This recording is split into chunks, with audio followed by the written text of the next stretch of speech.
Buenas noches, mis queridos y amables hermanos.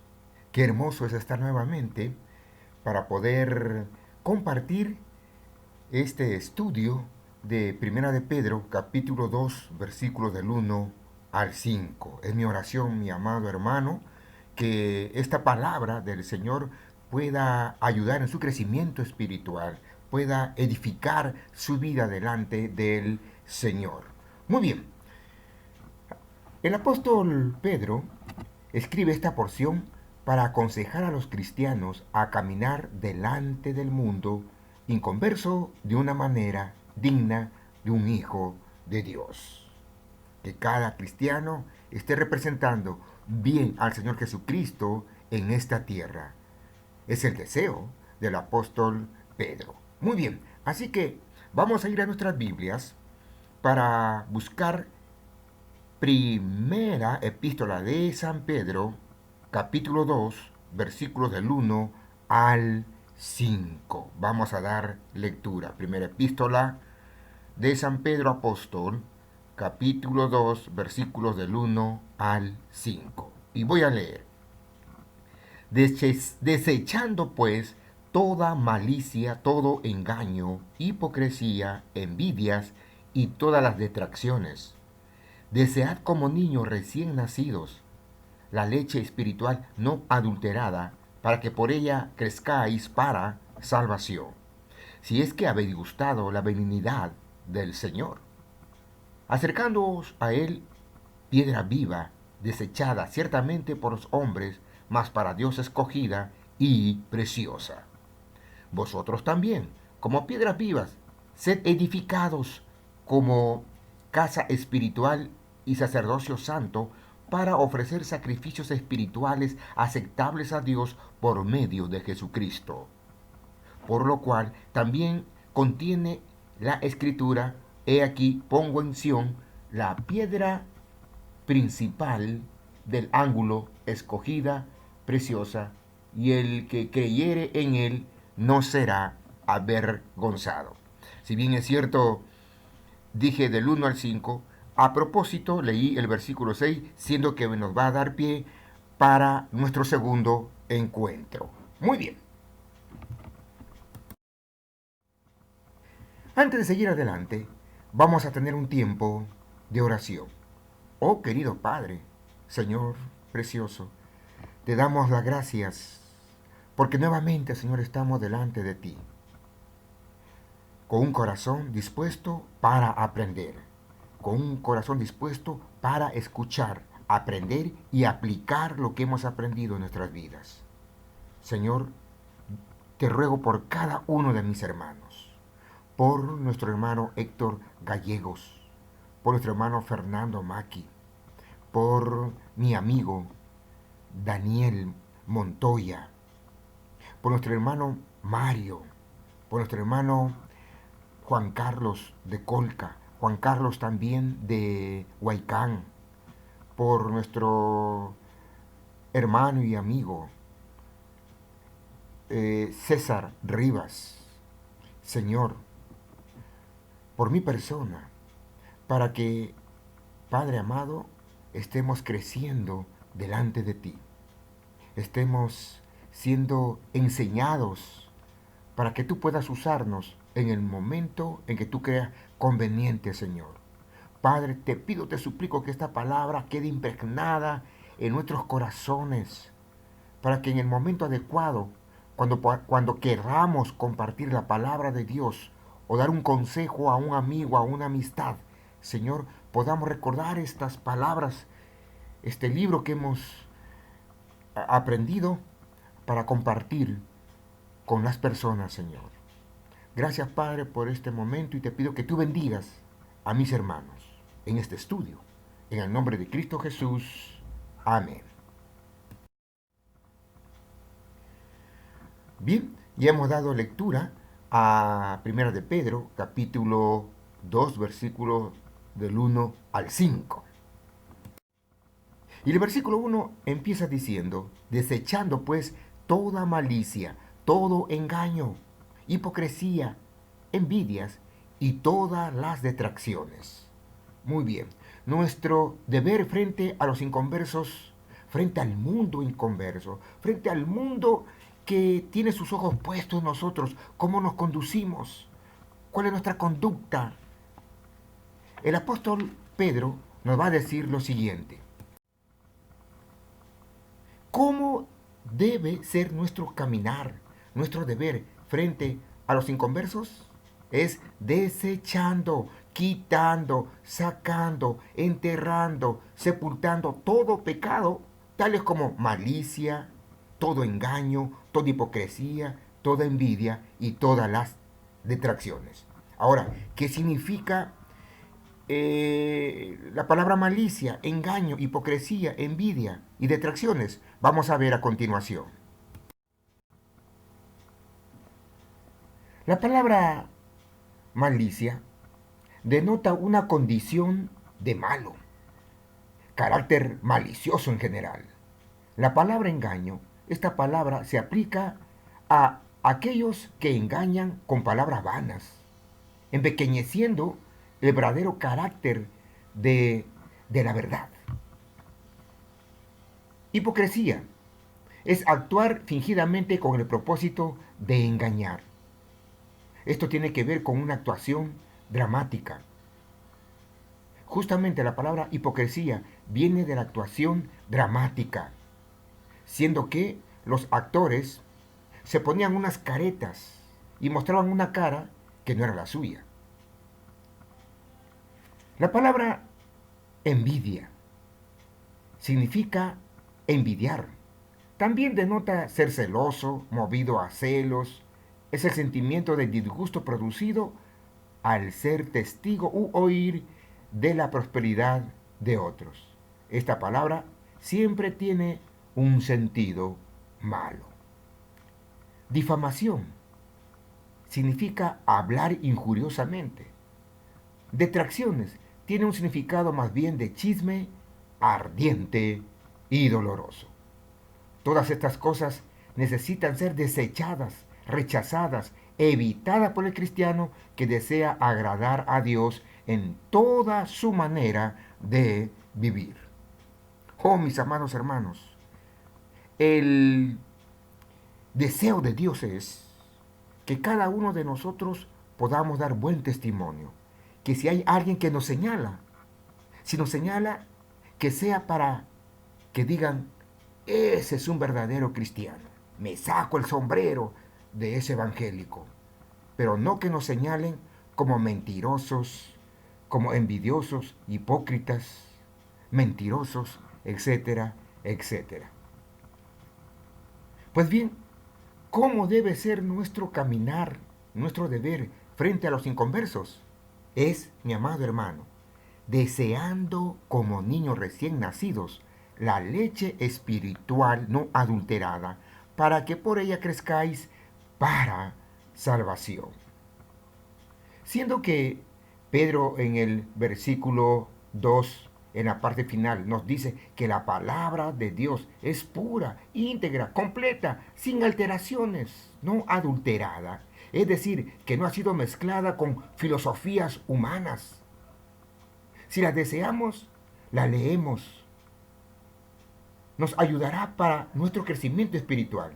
Ahora, pues, en orden a lo que la palabra de Dios es para nosotros, debemos de recibir la palabra y recibirla con un corazón muy deseoso. La palabra dice, desead como niños recién nacidos la leche espiritual, no adulterada. ¿Saben? Hace mucho tiempo, quizás ustedes que son de mi época recordarán, antes existía el lechero. Él venía con un carrito trayendo pomos de leche. Y entonces siempre él con una monedita, con un fierrito, tocaba la botellita y emitía un sonido pues de vidrio, ¿no? Entonces era característico. Y la persona que escuchaba este ruido decía, ahí viene el lechero, ahí viene el lechero. ¿Saben? Muchos de estos lecheros adulteraban la leche. ¿Cómo? Pues obviamente echando agua al pomo donde contenía leche pura. Entonces, adulteraba la leche pura, le echaba agua y adulteraba su condición, digamos así, la condición de leche pura. Y Pedro nos dice que deseemos como niños recién nacidos la leche espiritual no adulterada. Y cuando habla de leche espiritual no adulterada, está diciendo que la palabra de Dios no está mezclada con nada, ni filosofía, ni dogmas religiosos, absolutamente nada. Es pura, es pura. Y que esta palabra, si nosotros la leemos, nos va a ayudar a crecer en nuestro conocimiento de las cosas de Dios. Cuando Pedro dice desead como niños recién nacidos, que deseemos esta leche espiritual, la palabra desead es fuerte. Es usada para el uso más profundo del hombre por Dios. Hay un salmo muy precioso que dice, como el siervo brama por las corrientes de las aguas, así clama por ti, oh Dios, el alma mía. Habla del deseo que cada creyente debería tener por la palabra de Dios. Un bebé sano y recién nacido tiene un anhelo instintivo por la leche de su madre. Cuando las cosas son como deben ser, no le tienes que decir que debe de desear la leche. Es decir, cuando en nosotros hay ese vivo deseo de buscar la palabra de Dios, no hay que estar diciéndole a la persona, mira, has hecho tu devocional, mira, por favor, pon más atención a las cosas espirituales, nútrete de la palabra de Dios. La falta de desear o de recibir esta leche espiritual es la razón, mis amados hermanos, por la cual surgen tantos problemas en la vida cristiana individual y también en las congregaciones. La condición pecaminosa de tantos cristianos es porque no se están alimentando de la palabra de Dios. Por lo tanto, la iglesia de Dios se asemeja a la sala de un hospital infantil. No han crecido para que puedan comer alimento sólido. Ahora, cuando Pedro dice para que por ella crezcáis, la palabra de Dios es necesaria para el crecimiento del cristiano. Todos deberíamos desear la leche espiritual, a pesar de que Pablo reprende a los corintios por solo recibir leche y no han ido al siguiente nivel, el alimento sólido. Entonces es muy necesario. Usted puede luego en su casita, o quiero decir, después de este tiempo, usted puede buscar en 1 Corintios 3, del 1 al 2, o creo que podemos buscar, déjeme buscar aquí. Al fin tenemos toda la noche para poder pasar este tiempo. 1 Corintios capítulo 3, versículos 1 y 2. Leo y dice lo siguiente. De manera que yo, hermanos, no pude hablaros como a espirituales, sino como a carnales, como a niños en Cristo. Os di a beber leche y no vianda, porque aún no erais capaces, ni sois capaces todavía. Ay, ay, ay. Aquí hay una tremenda reprimenda del apóstol Pablo hacia los hermanos de la iglesia en Corintio. Porque estos no habían crecido espiritualmente y se estaban comportando como carnal. Eso es lo que pasa, mis amados hermanos. Eso es lo que pasa cuando una persona, un creyente, no está leyendo la palabra de Dios, es porque entonces, obviamente, no está creciendo. Y si no lee, no crece. Y si no crece, entonces su conducta va a ser la conducta de un creyente carnal. Muy bien, ok. Vamos a ir a la siguiente diapositiva. El versículo 3 dice, si es que habéis gustado la benignidad del Señor. Si es que habéis gustado la benignidad del Señor. Benignidad significa benevolencia, complacencia, afabilidad, piedad, apacible o mansedumbre. El apóstol Pedro dice, si es que habéis gustado la benignidad del Señor. Déjeme decirle, mi amado hermano, si hemos recibido de Dios, si nosotros hemos gustado, experimentado personalmente la benignidad, la bondad del Señor, la complacencia, la benevolencia, entonces tenemos una gran razón y responsabilidad de recibir la palabra de la manera entusiasta, como los bebés reciben la leche de mamá. La pregunta es, mi amado hermano, ¿usted ha experimentado ese deseo de cada vez que usted se levanta, ir a la palabra de Dios? ¿Ha experimentado ese momento? Es precioso, hermanos. Es muy precioso. Vamos a ir a los versículos siguientes. Bueno, aquí está el significado de benignidad, benevolencia, complacencia, humanidad, afabilidad, piadoso, templado, apacible o mansedumbre. Versículos 4 y 5 dice lo siguiente. Acercándoos a él, piedra viva, desechada ciertamente por los hombres, mas para Dios escogida y preciosa. Vosotros también, como piedras vivas, sed edificados como casa espiritual y sacerdocio santo para ofrecer sacrificios espirituales aceptables a Dios por medio de Jesucristo. La palabra de Dios dice, acercándoos a Él, piedra viva. La imagen que Pedro da aquí es que Dios es un templo espiritual, una casa espiritual. Es un templo donde se ha usado piedras vivas, es decir, los cristianos. El templo espiritual es la casa espiritual. Los creyentes son esas piedras vivas que han usado para edificar el templo.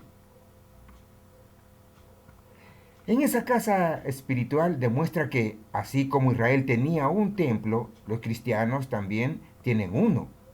Pero el templo cristiano es espiritual. Jesús fue llamado primero la piedra viva. Y después nosotros fuimos llamados piedras vivas. En este versículo podemos notar esto. Nosotros vivimos porque estamos conectados con Él, quien es la fuente de vida. Alguien dijo, es por la unión con Jesús por lo que vivimos y respondemos al final de su regeneración. Así como las piedras de un edificio no son buenas a menos de que estén en el lugar apropiado en el edificio y descansen en los cimientos. Luego hay una parte donde dice, mas para Dios escogida y preciosa. Más para Dios escogida y preciosa. Dice, por más que Israel sea escogido por Dios, así también es la iglesia. Así como tenían un sacerdocio, los cristianos también son un sacerdocio santo. Y así como tenían sacrificio, refiriéndose a los judíos, asimismo los cristianos ofrecen su vida como sacrificio espiritual aceptable a Dios. Es decir, Dios escogió a Israel para que lo represente en la tierra, pero como Israel no hizo lo que Dios esperaba, entonces Dios escogió a la iglesia. Dios escogió a Israel, pero también Dios escogió a la iglesia. Y así como los israelitas tenían un sacerdocio, también nosotros los cristianos tenemos un sacerdocio santo, un sacerdocio santo. Y así como los israelitas tenían sacrificios, asimismo también nosotros ofrecemos sacrificio espiritual delante de nuestro Señor Jesucristo. Ahora, ¿qué es un sacerdocio santo? El creyente es su propio sacerdote ante Dios. Él no necesita ningún mediador excepto a su sumo sacerdote Jesús. Ya no puede haber una élite sacerdotal que reclame tener acceso especial con Dios o privilegios especiales de alabanza o de relación con Dios. La idea de Pedro no es que Dios haya abandonado a Israel o que no tiene lugar en su plan redentor, sino que el cristiano no es de ninguna manera inferior al judaísmo o a los israelitas. Cuando digo israelitas, no a los israelitas de Cieneguía, sino a los israelitas netos, a los israelitas de nación israelí. Cuando habla de ofrecer sacrificios espirituales aceptables a Dios por medio de Jesucristo, está hablando de que Dios hace el trabajo de edificar. Sed edificados, dice el apóstol Pedro, pero nosotros hacemos el trabajo de ofrecer sacrificios agradables a Él cuando venimos a Jesús, así como piedras vivas hechas por Él. Mis amados hermanos, hemos aprendido que nuestro deber frente a los inconversos es mostrar una vida agradable a Dios, desechando toda malicia, engaño, hipocresía, envidia, difamación, detracciones. Hemos aprendido también que nuestro deber frente a los inconversos es que ellos, así como nos escuchan hablar de la palabra de Dios, que ellos nos vean practicar lo que nosotros le enseñamos a ellos. Amados, es por eso que el Señor Jesús cautivó, impactó la vida de las personas que le escucharon, porque los líderes religiosos enseñaban la palabra de Dios, pero no hacían, no practicaban la palabra de Dios. Sin embargo, cuando vieron a Jesús, Él predicaba la palabra de Dios y la gente podía ver a Jesús haciendo lo que Él enseñaba. Por lo tanto, es mi oración, mi amado hermano, que usted y yo, en este mundo, podamos ser instrumentos de alabanza y de gloria a nuestro Dios. Oremos. Padre, ayúdanos, Dios precioso, a desechar de nuestras vidas todo pensamiento, toda acción, toda mala conducta que no te agrada, para poder ganar a los inconversos, para poder ganar a nuestros hijos, a nuestras esposas, Señor, a nuestros vecinos, a nuestras amistades. Ayúdanos a desear fervorosamente tu palabra, que haya ese deseo, Señor, como el siervo bramaba y bramaba por tomar esa agua cristalina, deliciosa, que así nosotros, Señor, haya ese deseo de tomar tu palabra. Señor, ayúdanos a leerla y a vivirla, Señor. Toma nuestras vidas como piedras vivas, Señor. Sigue edificando tu obra. Sigue edificando, Señor, nuestras vidas, para que sigas edificando tu reino aquí en la tierra. Señor, pongo en tus manos a mis hermanos varones. Guíalos, Santo Padre. Protégelos, amoroso Dios, de todo ataque del enemigo, de toda enfermedad, Señor. Y que cada vez, Padre, su fe se vaya acrecentando. Y que cada vez, Señor, su crecimiento, Señor, se vaya acentuando de tal forma que en tus manos podamos ser instrumentos de honra y gloria para tu nombre. Oro en el nombre de Cristo Jesús. Amén. Estimados varones, gracias por su atención y nos vemos en nuestra próxima reunión. El Señor le bendiga.